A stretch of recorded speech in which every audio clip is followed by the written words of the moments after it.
ग्रहण की वजह से जो है एक दिन फालतू हो गया। अच्छा चलिए भूमिका तो आप लोगे माता जी, आप भी लो, नहीं आप लो क्या गीता? हाँ वो डाई ना चश्मा ना अच्छा। उनका कीर्तन लौट के हाँ अच्छा, बगीचे गई अच्छा, कुछ चलिए, तो बैठ कोई बैठ बात नहीं, कोई बात नहीं। तो ग्रहण किस टाइम में? शाम को है माता जी, 6:30 से है मेरे ख्याल से, 6:30 7:30 बजे करीबन ऐसे ही है, सवा तो उस दिन घंटे तो का पूजा भी नहीं होने की है ना। बस भगवान को जो है शयन करा के, एक दिन पहले ही शयन करा के रख दियो बस। रात को सोओगे ना हाँ हाँ। तो शयन करा के जल रख के छोड़ दियो बस भगवान को, सुबह कोई ना जगाऊं? बस फिर जगाइयो ना।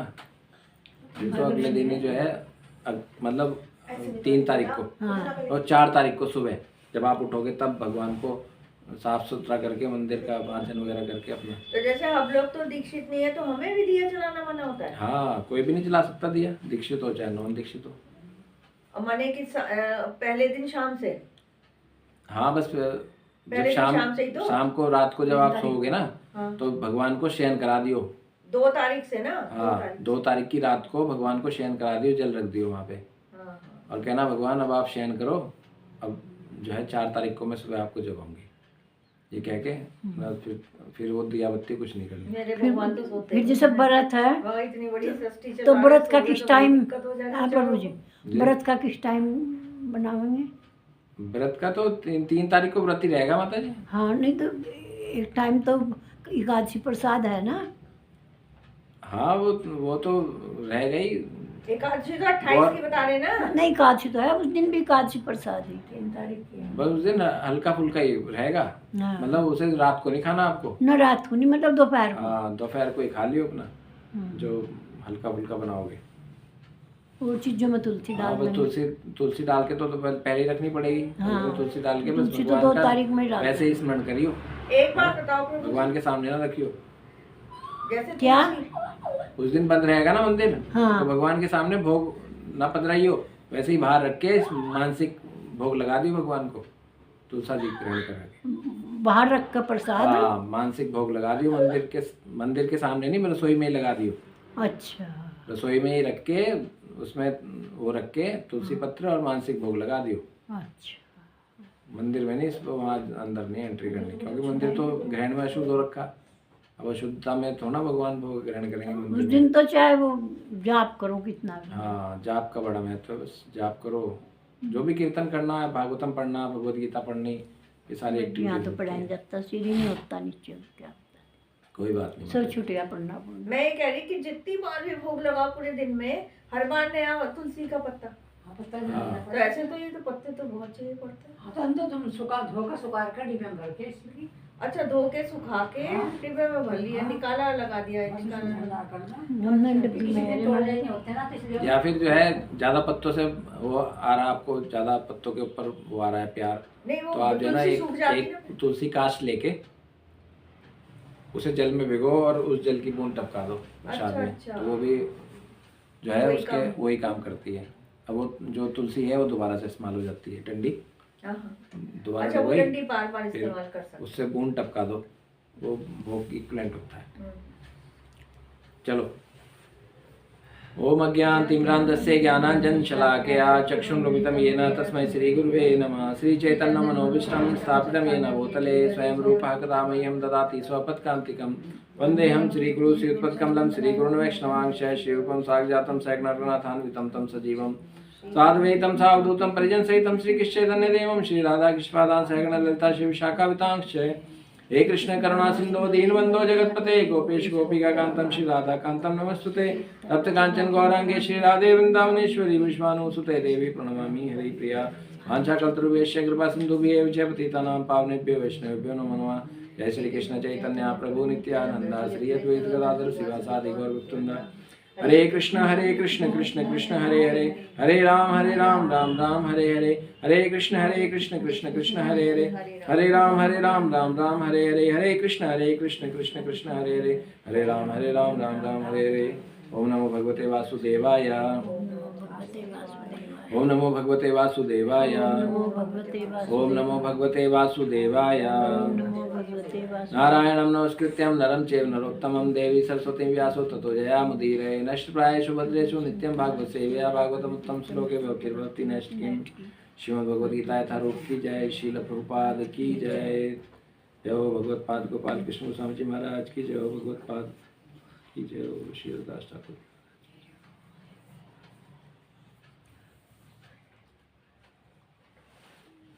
हरे कृष्ण। तुलसी गई थी ना, फिर से आ रहे नए पत्ते।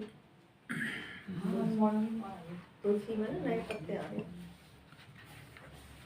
भगवत गीता भूमिका का 4 पेज नंबर 4।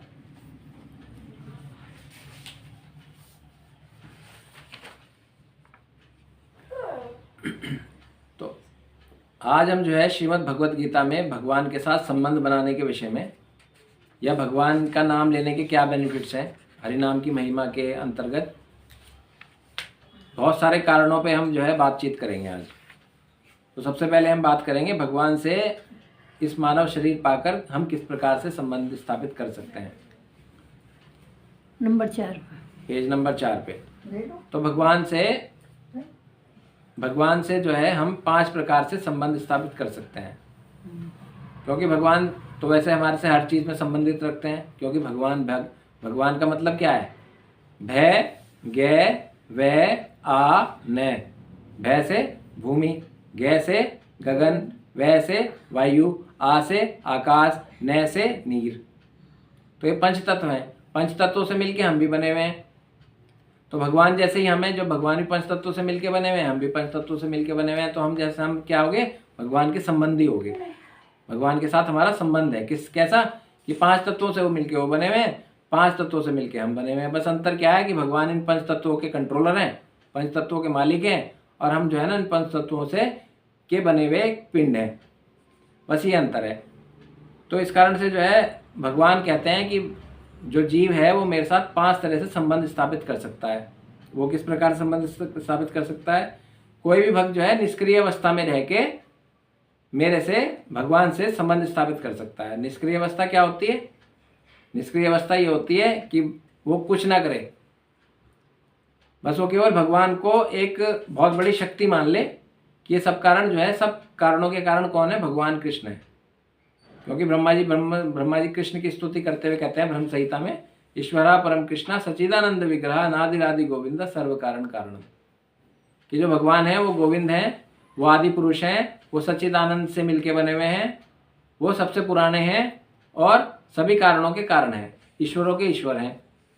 तो इस कारण से जो है केवल ये मान लेना कि भगवान सभी कारणों के कारण हैं। केवल मात्र ये मान के चलना कि भगवान आप ही की सत्ता के कारण जो है सब कुछ चल रहा है। सूर्य आपके कारण जो है सुबह उगता है, सबको प्रकाश देता है। चंद्रमा आपकी आज्ञा के अनुसार जो है प्रतिदिन रात्रि को निकलता है और सभी फलों में, सभी पदार्थों में, खाद्य पदार्थों में अमृत वर्षा करता है। सारे के सारे जो नक्षत्र हैं, ग्रह नक्षत्र, वो आपकी आज्ञा के कारण इस पृथ्वी लोक में, इस अंतरिक्ष में घूम रहे हैं। ये पूरा जो ब्रह्मांड है ये आपके के कारण जो है स्थित है। तो ये सब क्या है? ये मान लेना कि भगवान आपकी जो है बहुत पूर्ण शक्तिमान है, आपके अलावा इस पृथ्वी पे कोई शक्तिमान नहीं है। मात्र ये मान लेना भी क्या होता है? एक निष्क्रिय अवस्था में भक्त की स्थिति होती है। एक बात है, ये तो सभी लोग मान लेते हैं, तो इसका मतलब सारे भक्त नहीं माता जी, सभी लोग नहीं मानते। सभी लोग क्या कहते हैं? अहम ब्रह्मस्मि है जो चला रही है यूनिवर्स को। सब लोग, बहुत लोग ये मानते हैं अहम ब्रह्मस्मि, कि ये जो कुछ हो रहा है वो मेरे कारण हो रहा है। जैसे बहुत बड़े बड़े राक्षस हुए, आपका रावण हुआ, शिशुपाल हुआ, दंतवक्र हुआ, जरासंध हुआ, है ना, कंस हुआ, ये सब लोग क्या मानते थे? ये अपने आप को भगवान मानते थे। हिरण्यकशिपु हुआ, हिरण्याक्ष हुआ, है ना, ये सारे के सारे राक्षस क्या करते थे? ये अपने आप को भगवान मानते थे। तो मात्र एक रिलेशन ये डेवलप कर लेना भगवान से कि हे भगवान आप ही हो जो कुछ हो। तो इसका स्थिति क्या हुआ कि एक निष्क्रिय अवस्था में भक्त भगवान के साथ अपना संबंध जो है जोड़ सकता है, केवल ये मान के कि हे भगवान आप ही सर्वोपरि हैं, आपके कारण ही सब कुछ हो रहा है, मैं आपका दास हूँ। बस मात्र ये किसी ने संकल्प कर लिया, मान लिया, तो वो निष्क्रिय अवस्था में भगवान का भक्त कहलाता है। सेकंड नंबर पे कोई सक्रिय अवस्था में भगवान का भक्त हो सकता है। सक्रिय अवस्था क्या? सक्रिय अवस्था ऐसी जैसे आप लोग हैं, वैष्णव हैं, भगवान कृष्ण के लिए सुबह उठते हैं, नहा धो के जप करते हैं, भगवान की मंगला आरती करते हैं, भगवान को जो है सुबह उठाते हैं, फिर भगवान को भोग लगाते हैं, है ना, एकादशी व्रत का पालन करते हैं, धाम यात्राएं करते हैं, बहुत सारे ग्रंथों का पाठ करते हैं, हरे कृष्ण महामंत्र का जाप करते हैं, कीर्तन करते हैं, है ना, धाम यात्राएं करते हैं, बहुत व्रत करते हैं, तपस्याएं करते हैं। ये सब क्या है? ये सक्रिय अवस्था में भगवान के साथ संबंध स्थापित करने की विधियां हैं। तो इस प्रकार से जो है भक्त भगवान के साथ किस तरीके से संबंध स्थापित कर सकता है? एक सक्रिय अवस्था में। सक्रिय अवस्था मतलब समझाया ना मैंने, अब सारे के सारे नियम कानून जो भगवान को अच्छे लगते हो उनका पालन करना।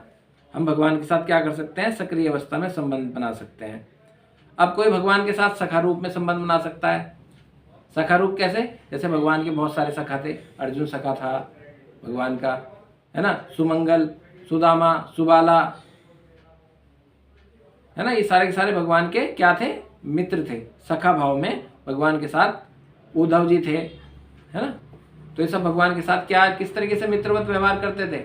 ये सखा रूप में भगवान के साथ व्यवहार करते थे। कभी भगवान इनके ऊपर चढ़ जाते थे, कभी भगवान के ऊपर ये चढ़ जाते थे। बहुत सारी ठिठोलियाँ, बहुत सारे जीवन लीलाएं भगवान ने सखा रूप में अपने ग्वालों के साथ वहाँ पर ब्रज में की। तो इस प्रकार से जो है सखा रूप में हम भक्त हो सकते हैं, भगवान के साथ संबंध स्थापित कर सकते हैं। फिर चौथा होता है माता पिता के रूप में। कहते हैं ना, तमेव माता च पिता तमेव, तमेव बंधु च सखा तमेव, तमेव विद्या द्रविणम तमेव, तमेव सर्वम मम देव देव। तो इस प्रकार से जो है माता पिता के रूप में भगवान को मान सकते हैं, क्योंकि भगवान क्या है? माता पिता ही तो है ना। भगवान क्या करते हैं? हमें जन्म देते हैं। परम पिता कौन है? भगवान कृष्ण है। सारी इस पृथ्वी पे जो जीव है उसको बीज प्रदान करने वाला कौन है? अहम बीज प्रद पिता। भगवद गीता में भगवान कहते हैं कि मैं इस पृथ्वी पे जीवों को बीज देने वाला परम पिता हूँ। मेरे कारण ही इस पृथ्वी पर उत्पत्ति होती है। जो ये आपका अन्न से जो वो होती है ना, प्रकृति के अंदर जो फसलें उगती हैं, फसलों से जो क्या होता है, फिर जीव उत्पन्न होते हैं उन्हें खा के।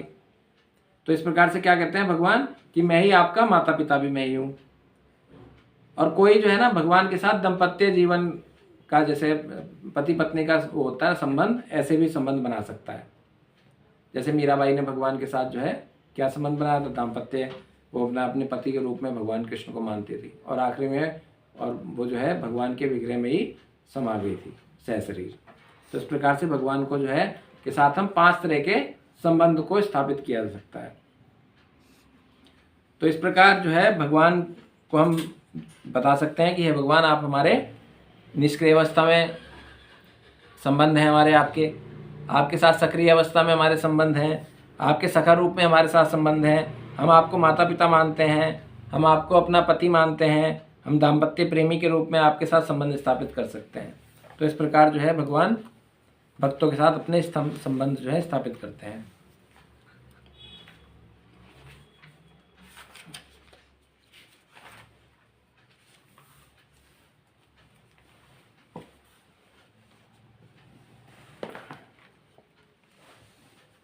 अब भगवत गीता के दूसरे अध्याय का 40वां श्लोक।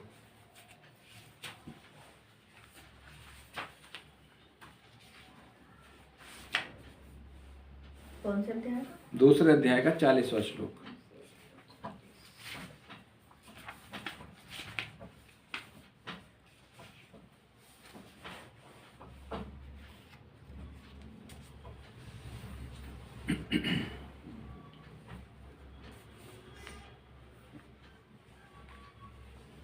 तो अब हम भगवान से के विषय में ये जानेंगे कि हमें भगवान का नाम क्यों लेना चाहिए। भगवान का नाम जो परम पवित्र है, ये सारी की सारी पृथ्वी जो है भक्तों के नाम जाप करने से, नाम लेने से, भगवान का गुणगान करने से ही चल रही है। तो इस पृथ्वी को चलाने वाले जो भक्त लोग हैं, भगवान का जो गुणगान करते रहते हैं, वो क्यों करते हैं? तो श्रीमद् भगवद गीता में भगवान ने बहुत सारी जगह इसका उल्लेख किया है। जैसे अब ये 40वां श्लोक है, इसमें भगवान क्या कह रहे हैं? नेह्याभिकर्म नाशास्ति प्रत्यवायु न विद्यते सुअल्पम अपि अस्य धर्मस्य त्रायते महता भयात्। नेहाभिक्रम नाशो अस्ति प्रत्यवायु न विद्यते सुअल्पम अपि अस्य धर्मस्य त्रायतो महतो भयात्। क्या कह रहे हैं भगवान इसमें? इस प्रयास में न तो हानि है न ही हराश है, अपितु इस पथ पर की गई अल्प प्रगति भी महान भय से रक्षा कर सकती है।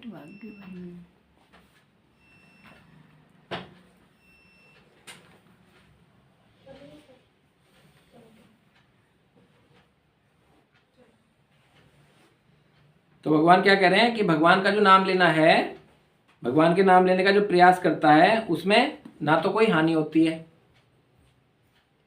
ना, और ना ही कोई हराश होता है, अपितु भगवान के नाम में की गई अल्प वृद्धि भी, अल्प प्रगति भी एक महान भय से रक्षा कर सकती है।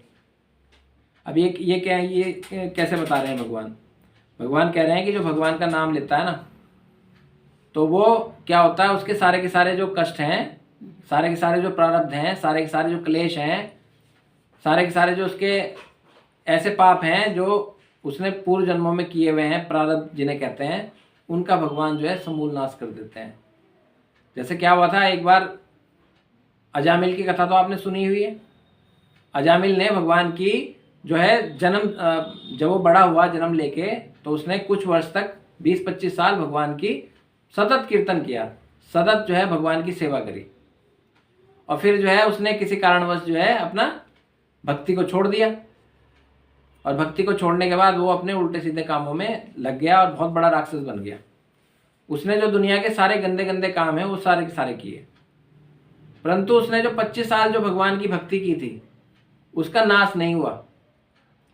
उसका नाश नहीं हुआ, तो उसके नाश नहीं होने के क्या हुआ, तो जब अंतिम समय आया तो भगवान ने अपने भक्त की सुध ली और नारद जी को भेज दिया, और नारद जी को भेजा और उसके यहाँ जो पुत्र होने वाला था उसका नाम नारायण रखवा दिया।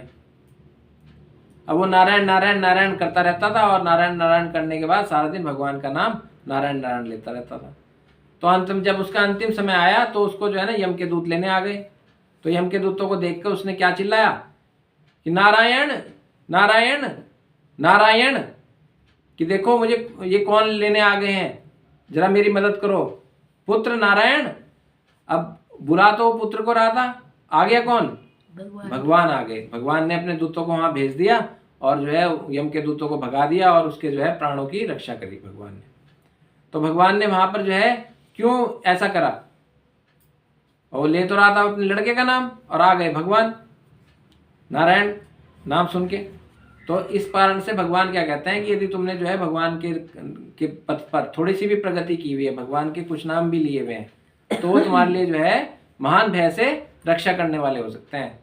अब सपोज आपके पास जो है, आपने कुछ किसी के यहाँ काम किया, काम करने के बाद आपने जो है 1 महीना काम करा और फिर आपने वहाँ छोड़ दिया, तो क्या अगले महीने की सैलरी देगा आपको? नहीं देगा, है ना। परंतु आपने यदि भगवान के नाम लिए कुछ दिन और फिर आप जो है भूल गए भगवान का नाम लेना, तो परंतु भगवान इतने दयालु हैं कि वो आपके नाम भगवान याद रखेंगे और सूद समेत आपको मौका मिलने पर दोबारा से उसका फल जरूर देंगे। परंतु आपके पास कुछ पैसा है, बैंक में है, तो बैंक में जब तक वो पैसा आप इस्तेमाल कर रहे हैं तब तक ठीक है, जैसे ही वो पैसा खत्म हो जाएगा तो बैंक दोबारा आपको पैसा नहीं देगा।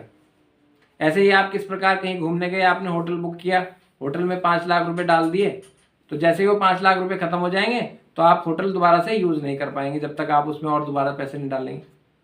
तो परंतु भगवान का नाम ऐसा है कि यदि एक बार आपने ले लिया तो वो उस नाम की जो संपत्ति है उसका कभी हराश नहीं होता, वो दिन दोगुनी रात चौगुनी बढ़ती रहती है और आपको बहुत ही अमूल्य निधि अंत समय में प्राप्त होती है। तो इस प्रकार से भगवान जो है वो अपने भक्तों का उद्धार करने के लिए सारे के सारे जो है सब चीज़ें भूल जाते हैं, और नाम यदि किसी ने लिया हुआ हो तो उसको जो है फल उसको प्रदान करते हैं।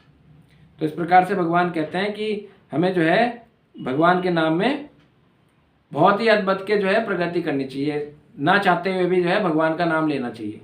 चाह रहे हैं तो बहुत ही अच्छा, परंतु अब नाच भी चाह रहे, मन भी नहीं कर रहा हो ना आपका, फिर भी भगवान का नाम हमें सतत लेना चाहिए। भगवान के चरणों के चरण अंबुज, भगवान के जो चरण अंबुज हैं, भगवान के जो चरण कमल हैं, उसको हमेशा याद रखना चाहिए, उसको बार बार हमें जो है प्रणाम करते रहना चाहिए भगवान के चरण कमलों को।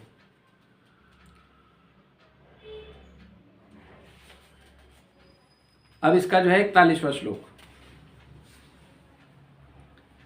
व्यवसायिकात्मा बुद्धिरेव कुरु नंदन बहुशाखा अनन्तस्य बुद्धयो अयं व्यवसायिनां। व्यवसायिकात्मिका बुद्धि एका ही कुरु नंदन बहुशाखा ही अनंतः च बुद्धया अव्यवसायिनां। जो इस मार्ग पर चलते हैं वे प्रयोजन में दृढ़ रहते हैं और उनका लक्ष्य भी एक होता है। हे गुरुनंदन, जो दृढ़ प्रतिज्ञ नहीं है उनकी बुद्धि अनेक शाखाओं में विभक्त रहती है।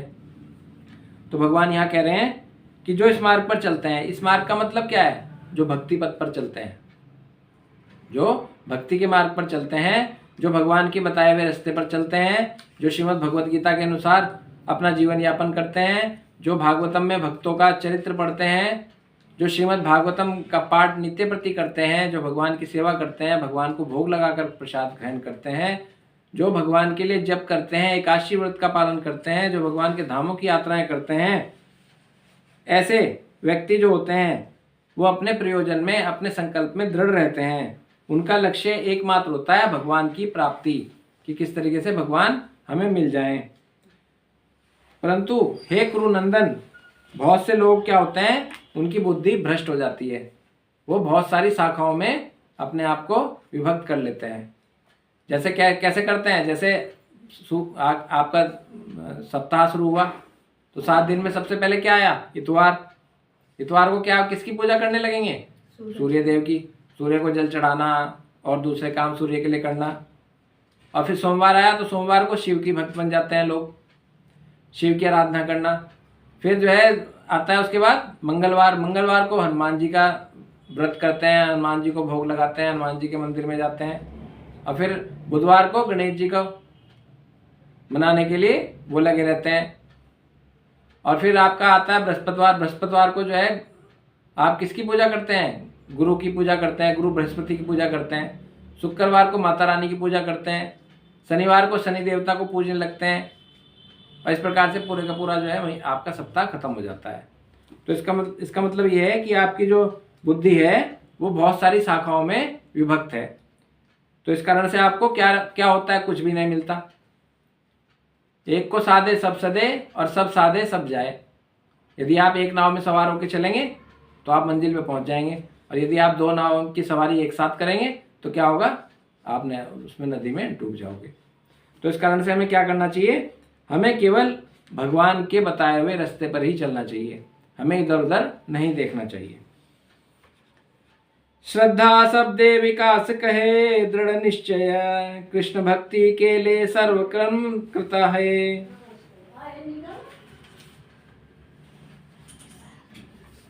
तो जो भगवान के नाम में श्रद्धा रखता है उसे भगवान जो है हर चीज की उपलब्धता कराते हैं, उसकी हर चीज का भगवान ख्याल करते हैं। और भगवान कृष्ण की जो भक्ति है वो सर्वोपरि है। जो भगवान कृष्ण की भक्ति कर लेता है उसको जो है उसके सारे के सारे पापों का नाश हो जाता है, और उसको अंत में क्या मिलता है? भगवान के धाम की मुक्ति मिलती है। भगवान के धाम में भगवान की सेवा का अवसर प्राप्त होता है। तो इसलिए हमें भगवान कृष्ण की क्या करनी चाहिए? बहुत ही भगवान कृष्ण की भक्ति बार बार करनी चाहिए। वासुदेव सर्वम इति स महात्मा दुर्लभा। इसी में भगवान कहते हैं वासुदेव सर्वम इति स महात्मा सुदुर्लभा। जो वासुदेव सर्वम, जो भगवान कृष्ण वासुदेव को एकमात्र अपना इष्ट मानता है, भगवान कृष्ण को अपना ईश्वर मानकर चलता है, ऐसा महात्मा जो है वो इस पृथ्वी लोक पर सुदुर्लभ है। सुदुर्लभ का मतलब क्या होता है? जब किसी चीज के साथ सु लग जाता है तो उसकी क्या होती है? वैल्यू बढ़ जाती है। जैसे सुकन्या, वैसे तो बहुत सारी कन्याएं हैं, परंतु कोई उसमें अंदर से क्या होती है? बहुत ही अच्छी लड़की होती है, सुसंस्कारी लड़की होती है, तो उसे लोग क्या कहते हैं? सुसंस्कारी कन्या, है ना, सुवर। तो सु का मतलब क्या हुआ? बहुत ही, हरे कृष्ण, बहुत ही इंपॉर्टेंट। किसी चीज के साथ जो है सु लगा देने का मतलब होता है उसकी वैल्यू बढ़ा देना। जैसे सुकन्या हुई कि हो गई, सुगंध हो गई। गंध तो बहुत सारी होती हैं, है ना। ऐसी गंध जिससे बदबू आ रही, ऐसी गंध जो तीक्ष्ण है ना। परंतु सु लगा दो, सुगंध कर दो तो कौन सा? ये दूसरे का जो 41वां। परंतु यदि सु लगा दो किस चीज के पीछे, तो सुगंध बन जाएगी। तो क्या होगा, वो बहुत सुंदर लगेगी, अपने शरीर को भी अच्छा लगेगा। हमारा जो शरीर है, जो हृदय है हमारा, वो शुद्ध होगा सुगंध को यदि हम ग्रहण करेंगे। तो ऐसे ही जो है ना, सुदुर्लभा। सुदुर्लभ का मतलब, दुर्लभ तो बहुत सारी चीजें हैं, पर सु के साथ यदि लगा दिया जाए तो वो सुदुर्लभ का मतलब बहुत ही दुर्लभ है, बहुत ही दुर्लभ है। मतलब ऐसा व्यक्ति मिलना बहुत ही दुर्लभ है। कैसा, जो भगवान कृष्ण का उपासक हो, है ना, जो भगवान कृष्ण के प्रति शरणागत हो, जो भगवान कृष्ण भावनामृत में रहता हो, जो कृष्ण भावना भावित हो, ऐसा महात्मा जो है क्या है, वो सुदुर्लभ है। यदि ऐसे महात्मा के दर्शन कर लिए जाएं तो क्या होता है, बहुत ही पुण्यों की प्राप्ति होती है। और भगवान का जो भक्त होता है वो उस महात्मा का दर्शन करने मात्र से ही भगवान की भक्ति में आगे बढ़ जाता है, उसके ऊपर कृपा हो जाती है, भगवान के मिलने की जो चांसेस हैं वो बढ़ जाते हैं। तो इसमें ही आगे शील विश्वनाथ चक्रवर्ती ठाकुर जी गुरु महाराज जो हैं वो एक प्रार्थना करते हैं, जो हमारा गुरु अष्टकम है ना, संसार दावानल लीडलोका तृणाय कारुण्य घना घनत्वम, एक जो है ना, ये एक गुरु अष्टकम है। तो इसका एक श्लोक है, यस्य प्रसादात् भगवत प्रसादो यस्य प्रसादान् न गति कुतोऽपि ध्यायस्ते वंस्तस्य यशिस्ते संधय वंदे गुरो श्री चरणारविंदम। तो इसमें जो है गुरु महाराज कह रहे हैं, गुरु की तुष्टि से भगवान श्री कृष्ण प्रसन्न होते हैं। गुरु को प्रसन्न किए बिना कृष्ण भावना भावित स्तर तक पहुंच पाने की कोई संभावना नहीं रहती है। अतः मुझे उनका चिंतन करना चाहिए और दिन में कम से कम 3 बार गुरु से कृपा की याचना करनी चाहिए और अपने गुरु को सादर नमस्कार करना चाहिए। यदि आपने गुरु धारण किए हुए हैं तो गुरु क्या है, सुदुर्लभा वासुदेव सर्वम इति सहमात्मा सुदुर्लभा। तो जो गुरु महाराज हैं वो क्या है, सुदुर्लभ है, महात्मा है, सुदुर्लभ हैं। और ऐसे गुरु महाराज को यदि हम प्रसन्न रखेंगे तो भगवान भी क्या होंगे, प्रसन्न हो जाएंगे, खुश हो जाएंगे। और गुरु को प्रसन्न किए बिना हम कृष्ण भावना भावित में, कृष्ण भावना से ओतप्रोत नहीं हो सकते। तो इसलिए हमें क्या करना चाहिए, अपने गुरु को मनाने के लिए गुरु की बातों का अनुसरण करना चाहिए, गुरु के जो है कहे हुए वचनों को से अक्षर पालन करना चाहिए। और प्रतिदिन दिन में 3 बार गुरु से प्रार्थनाएं करनी चाहिए कि हे गुरु महाराज, हे गुरुदेव, हम पर कृपा करें और अपनी संरक्षण में हमें अपना आशीर्वाद प्रदान करें। और ऐसा करने से क्या होता है, जो गुरु है वो भक्त को कहाँ लगा देता है, भगवान कृष्ण के चरण कमलों में। हरेर चरणारविंदम अंबुजा। तो ऐसे गुरु महाराज क्या करते हैं, उस भक्त को भगवान हरि के चरण कमलों की शरणागति प्रदान कर देते हैं।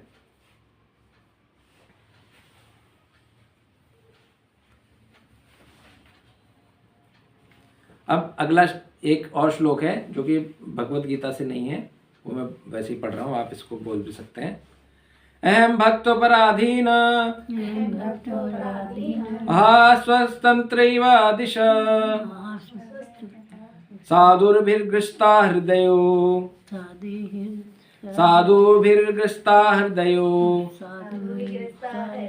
भक्तिर्भक्तर्जन्नः प्रियः। कृष्ण कहते हैं अपने भक्तों को कि हृदय में मैं पराधीन हूँ, क्योंकि मैं भगवान जो कृष्ण है वो अपने भक्तों के क्या हैं, पराधीन हैं। भगवान कृष्ण किससे घिरे रहते हैं, हमेशा अपने भक्तों के द्वारा घिरे रहते हैं। अपने भक्तों के हृदय कमल में, हृदय रूपी जो जगह है भक्तों की, उसमें भगवान क्या होते हैं, कैद होते हैं। किसके कारण, जो भगवान कृष्ण का अति प्रिय भक्त होता है उस कारण, क्योंकि भगवान भक्त जो है भगवान कृष्ण के प्रति बहुत ही आसक्त होते हैं। और वो भक्त हर वक्त क्या होते हैं, भगवान कृष्ण के गुणगान में लगे रहते हैं। इस प्रकार जो है भगवान क्या करते हैं, अपने आप ही उसके कैदी बन के उसके हृदय रूपी जगह पर निवास करने लगते हैं, कैदी बनकर।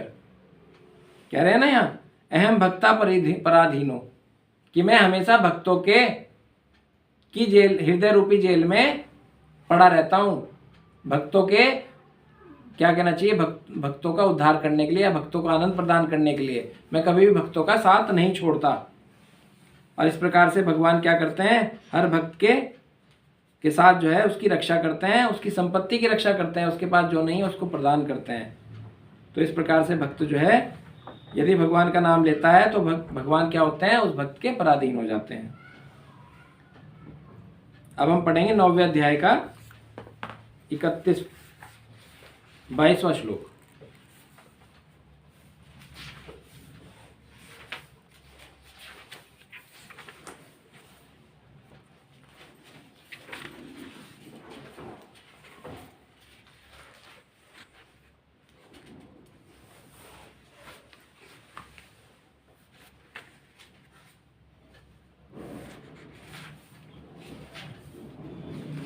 आज हम जो है पढ़ रहे हैं कि हमें जो है हरिनाम क्यों करना चाहिए, इससे हमें क्या बेनिफिट्स हैं, और हरिनाम लेने वालों के साथ भगवान किस तरीके से रिलेशन डेवलप करते हैं और उनको क्या क्या बेनिफिट्स प्रदान करते हैं। तो इस प्रकार से जो है 9वें अध्याय का 22वां श्लोक है, ये सब लोग को याद ही है। अनन्य चिंतयन्तो माम अनन्य चिन्तयन्तो मां ये जना पर्युपासते ये जना पर्युपासते तेषां नित्यमभियुक्तानां तेषां नित्यमभियुक्तानां योगक्षेमं वहाम्यहम्। योगक्षेमं वहाम्यहम्। किंतु जो लोग अनन्य भाव से मेरे दिव्य स्वरूप का ध्यान करते हुए निरंतर मेरी पूजा करते हैं, उनकी जो आवश्यकताएं होती हैं मैं उन्हें पूरा करता हूं, और जो उनके पास है मैं उनकी रक्षा करता हूं। तो इस पे जो है अनन्य भाव पे एक बात आती है। अनन्य भाव क्या होता है, ब्रज में 2 तरह के लोग होते हैं, एक तो अनन्य और एक फनन्य। अनन्य और फनन्य